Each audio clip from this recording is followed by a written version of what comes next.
Herkese salam. Bugün sizlerle 6. sınıf riyaziyyat iş dəftərindən səhifə 16-dakı tapşırıqların izahlarına baxacaq. Gəlin başlayaq. 15 nömrəli tapşırıqdan başlayaq. Yazılıb ki, ev tikintisi zamanı ustalar 3 metrlik tirləri 7 bərabər hissəyə, 4 metrlik tirləri isə 10 bərabər hissəyə böldülər. Hansı tir daha kiçik hissələrə bölündü? Gəlin baxaq. 3 metrlik tirləri 7 bərabər hissəyə bölüblər və bizə lazımdır ki, hər hissəyə neçə metr tir düşəcək. Bunu tapmaq üçün biz təbii ki 3-ü 7-yə bölməliyik. Daha sonra 4 metrlik tirləri də 10 bərabər hissəyə bölüblər. Bizə lazımdır ki, bəs bu zaman hər hissəyə neçə metr tir düşüb? Yəni bunu da tapmaq üçün biz 4-ü bölməliyik 10-a. İndi gəlin uşaqlar, bunları kəsir şəklində yazaq. Bilirik ki, kəsir xətti bölmə əməlidir. Baxın, 3 böl 7. Yəni 7 də 3 kimi. 4 bölünsün 10 kimi yazıram. İndi, deməli, 3 metrlik tiri 7 bərabər hissəyə bölüblərsə, hər hissəyə 7-də 3 metr, baxın 7-də 3 metr düşüb. 4 metrlik tiri də 10 bərabər hissəyə bölüblərsə, deməli, bu zaman hər hissəyə 10-da 4 metr tir düşüb. İndi gəlin bunları müqayisə edək. Baxaq, hansı daha kiçikdir? Deyir ki, hansı tir daha kiçik hissələrə bölünmüşdür? Təbii ki, biz də bu hissələrdən daha kiçiyini tapmalıyıq. Bunun üçün də biz bu kəsirləri müqayisə etməliyik. Kəsirləri müqayisə etdiğin zaman baxırıq ki, bunların məxrəcləri müxtəlifdir. Məxrəcləri müxtəlif olan kəsirləri müqayisə etmək yollarından biri də bunları ortaq məxrəcə gətirməkdir. Gəlin gətirək. Baxın yazıram. 7-də 3 və 10-da 4-ü deməli biz müqayisə edirik. Bunun üçün biz bunları təbii ki, ortaq məxrəcə gətirməliyik. Ortaq məxrəcə gətirmək üçün də uşaqlar. Ortaq məxrəcə gətirmək üçün biz məxrəclərin əkobunu tapmalıyıq. Əkob 7, 10 bərabərdir. Hər birini sadə vurğulara ayırıram. 7 7 bölünür 1 dəfə. 12-yə bölünür 5 dəfə. 5 də 5-ə bölünür 1 dəfə. İndi bunların əkobu bərabər olur. Hər hansı birinin sadə vurğunu yazıram, sonra digərində olmayanları əlavə edirəm. Baxın, 7-nin sadə vurğu elə bir dənə 7-dir. Onun sadə vurğularından baxıram, hansı yoxdursa, bura mütləq əlavə edirəm. 2 yoxdur, əlavə etdim, 5 yoxdur, əlavə etdim. İndi bu hasili tapıram. Bu deyilir 70. Deməli, bu ədədlərin əkobu 70-ə bərabərdir. Heç biz bunları yazmadan da tapa bilərdik əkobu. Çünki bilirik ki, 7 ilə 10 qarşılıqlı sadə ədədlərdir. Çünki heç bir ortaq sadə vurğuları yoxdur. Buna görə də qarşılıqlı sadə ədədlərin əkobu da bilirik ki, onların hasilinə bərabərdir. Yəni 7 vurun 70.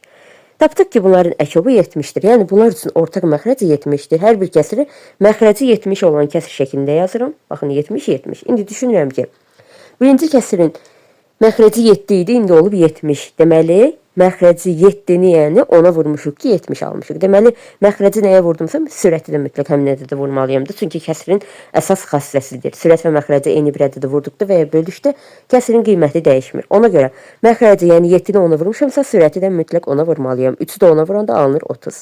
İkinci kəsirə baxım. Məxrəci 10 idi, olub 70. 7-yə vurmuşam. Deməli, sürət də 7-yə vurmalıyam.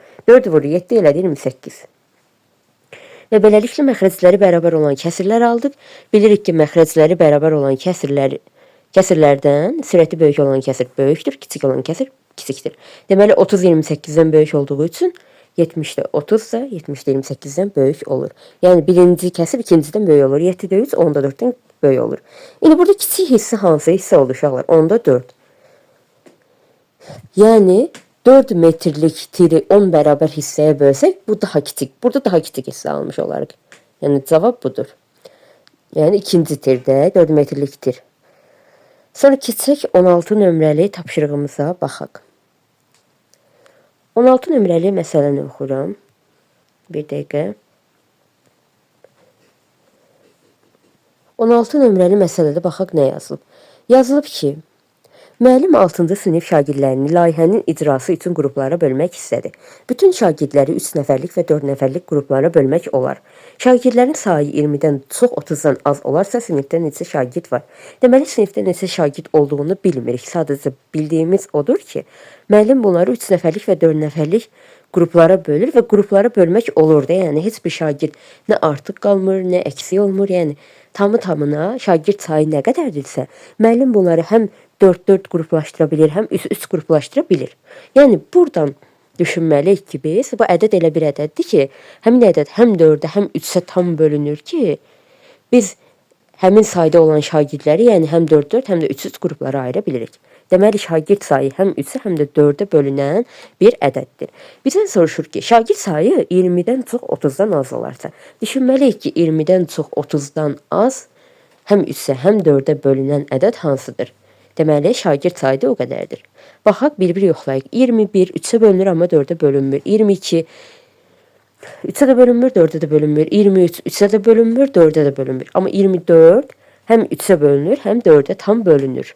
Başqa da yoxdur, yoxlaya bilərsiniz 30-a qədər. Deməli, 20 ilə 30 arasında həm 3-ə, həm 4-ə bölünən ədəd 24-dür. Baxın, şagird sayı deməli 20-dən çox olmalıdır. 30-dan az olmalıdır. Bu 24'tür. Çünki 24 həm 3-ə tam bölünür 8 dəfə, həm də 4-ə tam bölünür belə 6 dəfə. İndi başqa türdə bunu tapa bilərik. Başqa tür necə tapırıq? Baxın, həm 3-ə dedim ki, şagird sayı o qədər olmalıdır ki, bu ədəd həm 3-ə, həm də 4-ə bölünməlidir. İndi bilmirik necə olar. Biz də həm 3-ə, həm 4-ə bölünən ən kiçik ədədi tapa bilərik də. Yəni əkyob ən kiçik ortaq bölünən. Əkyob, bağışlayın, əkyob. Əkyob 3, 4, baxın yazıram. Bu nə deməkdir?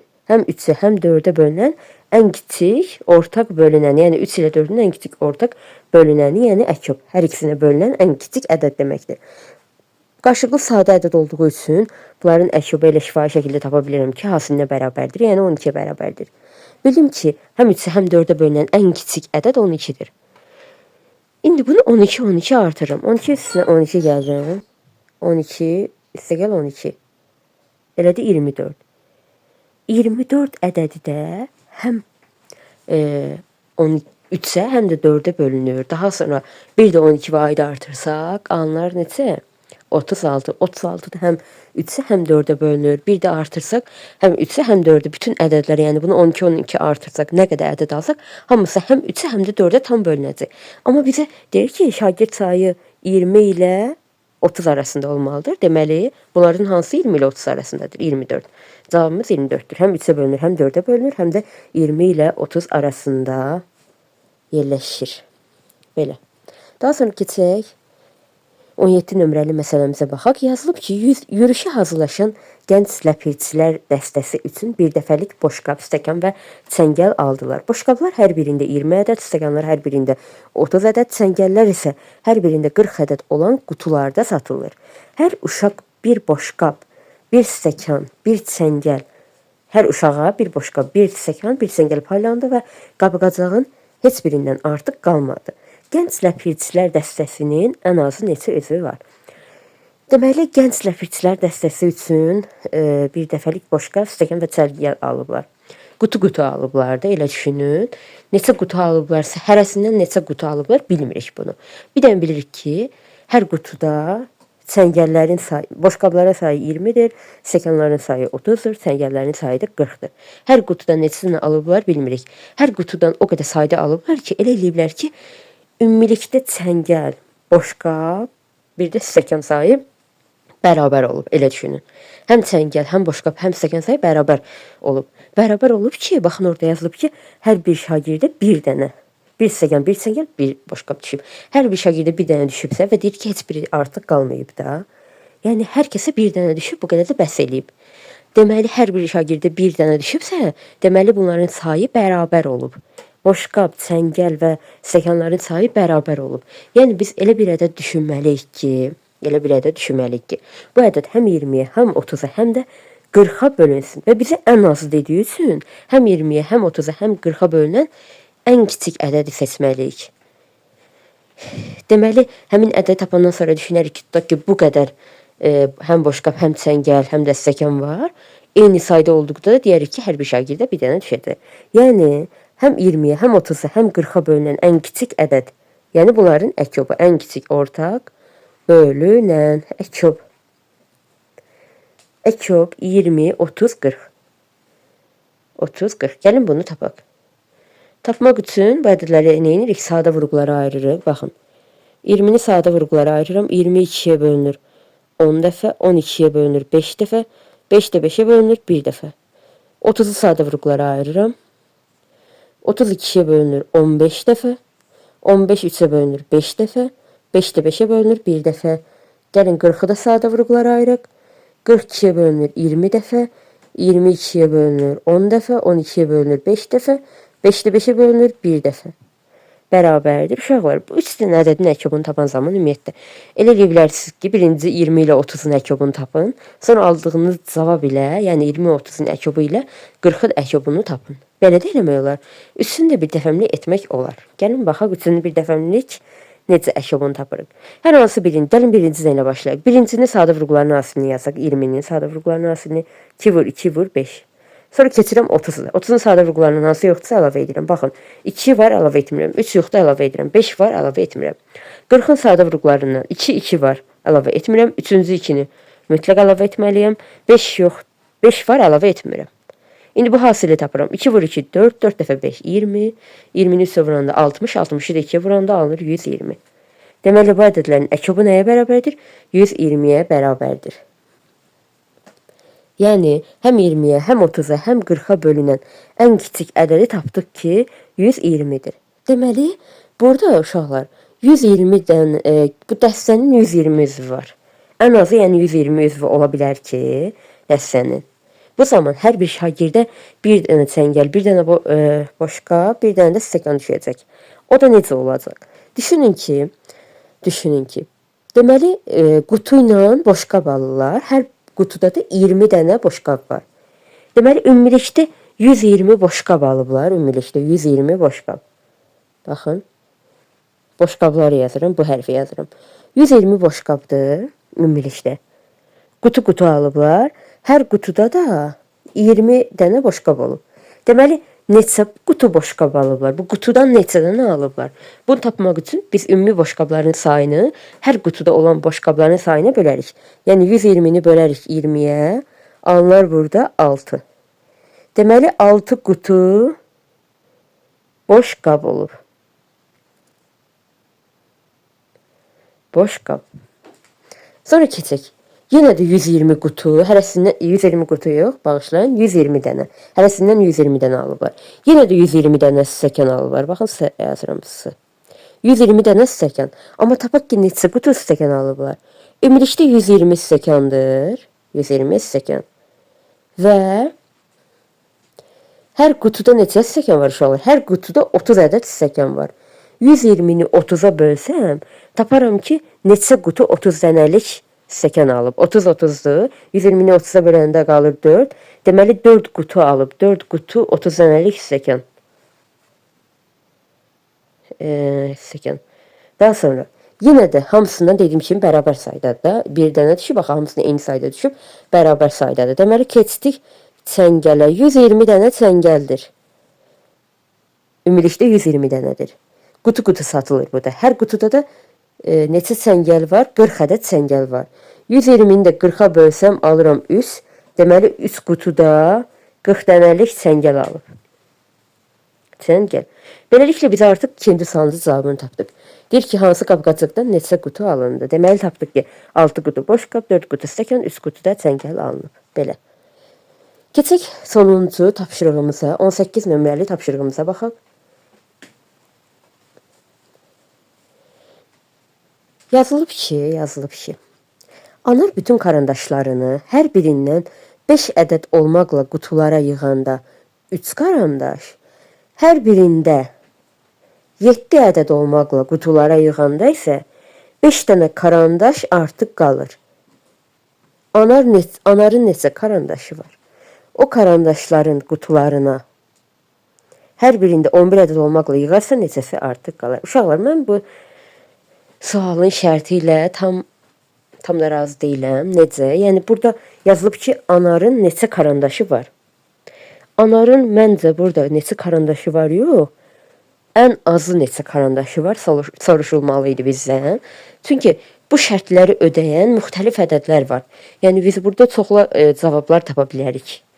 Dəqiq bir cavab götürmək üçün bizdən soruşulmalı idi ki, Anarın ən azı neçə karandaşı var? İndi mən o yolla gedirəm. Tutaq ki, bizdən soruşublar ki, Anarın ən azı neçə karandaşı var? O formada məsələyə baxıram və məsələni o şərtlər altında həll etməyə başlayıram. Deməli, yazılıb ki, baxın, biraz düşündürücü sualdır. Anar bütün karandaşlarını hər birində 5 ədəd olmaqlı qutulara yığanda, deməli qutulara yığır karandaşlarını. 5 dənəlik qutulara yığanda 3 dənə karandaş kənarda qalır da, təsəvvür eləyin beyninizdə. 5 dənəlik yığdı, neçə qutu yığdısa bilmirik. 3 dənə karandaş hər zaman artıq kənarda qalır. Daha sonra başlayır 7 dənəlik qutulara yığmağa. Bu zaman yenə də 5 dənə karandaş kənarda qalır. İndi ki, ən azı neçə karandaşı ola bilər? Yəni, siz düşünün ki, baxın, deməli, 5 dənə, 5-5 düzəndə 3 dənə artıq qalır. Düşünün ki, əgər o 3 dənə artıq qalır, onun yanında bir dənə, 2 dənə də karandaş olsaydı, yenə də 5 dənəlik bir karandaş düzələrdi. Yəni, üstə 2 dənə də əlavə karandaş olsaydı, anarın heç bir karandaşı artıq qalmazdı. 5-5 rahat düzə bilərdi. Daha sonra 7 dənənin düzəndə 5 dənəsi qalır. Yenə də elə, yəni 2 dənə yenə də artıq karandaşı olsaydı, yenə də bunu 7-7 düzə bilərdi. Yəni anarın neçə karandaşı varsa, bundan əlavə anarın 2 dənə də karandaşı olsaydı əgər, 2 dənə də karandaşı olsaydı, bu zaman anar həm onları 5-5, həm də 7-7 tam düzə bilərdi. Qutulara yığa bilərdi. Əgər belə olsaydı, həm 5-5, həm 7-7 qutulara yığa bilsəydi, bu zaman biz həm 5-ə, həm 7-yə bölünən ən azı da dediyi üçün ən kiçik ədədi tapardıq. Amma artıq qaldığı üçün biz bundan 2 çıxırıq.